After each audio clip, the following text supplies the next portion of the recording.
touch on is called a star lunge. Now this is a progression from a lot of our floor-based exercises for the lateral hip to develop strength and mobility. The idea here is to improve coordination to try and keep the pelvis level. So if you stand on one leg and your hip drops down or you get a bad hip height, this probably isn't something you're ready for. You want to start on the floor and work your way up. When we do the star lunge, a lot of times I'll draw a star or an asterisk on the floor with some tape to follow along. But in this case, we're just going to walk you through the motions and positions. You're going to stand on one leg, lift yourself up nice and tall. We don't want any crunching or curling in the toes. Keep them nice and flat.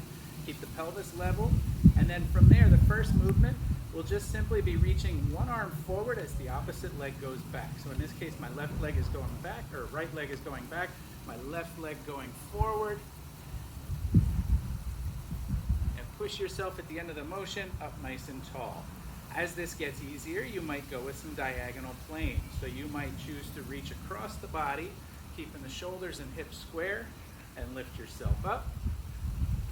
And then finally, go ahead into a position where you're reaching diagonally the opposite direction, almost into a one-legged squat. The objective here is to keep the knees behind the toes and keep the knees tracking straight up and down so they don't collapse in or out as you're doing the movement. We also want to try to avoid too much rolling over or pronation in the feet.